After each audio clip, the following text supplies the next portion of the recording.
Life hero. Real life hero. क्या क्या माजरा है, क्या वाकया है? पहली नजर भाई पे कब पड़ी? पहली बार नजर कब पड़ी थी याद भी नहीं है मुझे।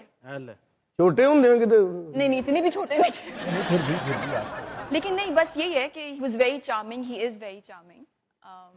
और हम कहानी के लोग हैं। मिलने के वन लाइनर नहीं सुनते, सीन सुनते हैं। हाँ, सीन सुनाती हूँ मैं। मिलने के 3-4 साल बाद असल में बात शुरू हुई। तो 4 साल इशारों की जुबान चलती रही। नहीं, 4 साल बात ही नहीं की। मुझे यही बात है कि जब आपने पहली दफा देखा तो पसंद आ गए थे? मतलब पसंद आ गए थे इन द सेंस कि like charming personality, good guy, good looking, great etiquettes, किसको पसंद नहीं आएगा। वाह वाह वाह वाह। तो बस दिमाग में रह गया। तो फिर 4 साल बाद कहाँ मुलाकात हुई? 4 साल बाद उनकी तरफ से मुझे एक मैसेज आया। और मजे की बात यह है कि उसके चंद दिन पहले ही मैंने दुआ की थी क्या? अल्लाह से। क्या? बहुत ही अच्छी दुआ की थी। और मैंने दुआ दुआ थी की वो? थी कि जो मेरी बेहतरी में हो जाए। यानी कि आप कहीं उलझी हुई थी किसी मैं उलझी हुई थी बिल्कुल, बहुत लाइफ में। और फिर मैंने बस वो एक रात मुझे याद है कि मैंने थोड़ा सा टाइम अकेले में जाके बैठ के आसमान की तरफ देख के दुआ। यानी कि ये वो वक्त तो नहीं है जब आपका यकीन एतबार टूट फूट के आपके इर्द गिर्द गिरा हुआ था और जुड़ने की कोई सूरत नजर नहीं आ रही थी? शायद दिल टूटा हुआ था? दिल टूटा हुआ था या फिर शायद दिल थका हुआ था। दिल का टूटना ज्यादा बेहतर है या थकना? टूटना ज्यादा तकलीफ दे है। और थकना? थकना बेहाली की एक सूरत है कि आप बेहाल हो जाते हैं। लेकिन थकावट कभी भी उतर सकती है और दिल की दरारें कभी नहीं भरती। कभी दरार पड़ी दिल पर? मोहब्बत की सूरत में तो नहीं, दोस्ती की सूरत में हाँ। वो कैसे?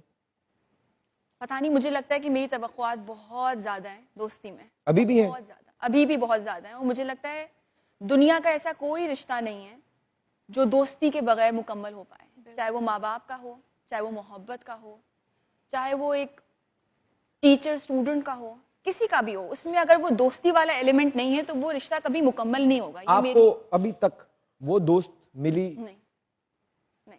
अच्छा, तो भाईजान का फिर मैसेज आया 4 साल बाद, क्या? हाँ, 4 साल बाद मैसेज आया कि उनको थोड़ी मदद चाहिए थी पैसों की? होस्टिंग के बारे में। अच्छा, होस्टिंग के लिए उन्होंने कहा कि मुझे आपसे कुछ टिप्स चाहिए। हाँ, तो उनसे फिर बातें हुई तो क्या बातें मैंने हुई? कहा यार ये तो ज्यादा बातें कर रहे हैं। इतनी तो मतलब एक चार्मिंग आदमी इतनी नॉर्मल बातें तो नहीं करता।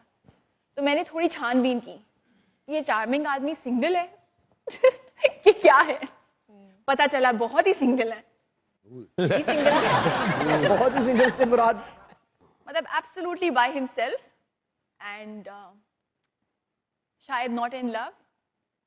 तो उनकी गुफ्तगू सुन के मैंने कहा कि कुछ तो है यहाँ पे। आपको एक लड़के का मैसेज आया, 1000 लोगों का मैसेज आते हैं, तो आपने पता करना शुरू कर दिया कि ये क्या अकेला है क्या? इसका मतलब है कि दिल में कहीं उसने अपने घर का प्लॉट 4 साल पहले खरीद के रखा हुआ था, किस्तें अब पूरी होने वाली थी शायद। तो जब यही आपको, बात है। अच्छा, जब आपको पता लगा कि ये सिंगल है, फिर उसके बाद मैंने उनको इजाजत दी कि वो बातें करें। वो कैसे? मैंने भी बातें की। इजाजत देने कैसे होती है? इजाजत कैसे देते हैं? इजाजत ऐसे देते हैं कि आप अलाउ करते हैं। आप भी गुड मॉर्निंग के मैसेज में पहल फिर कर दें। मैंने भी कहा कि मैं भी गुड मॉर्निंग के साथ एक फूल बना दूं। आए हुए।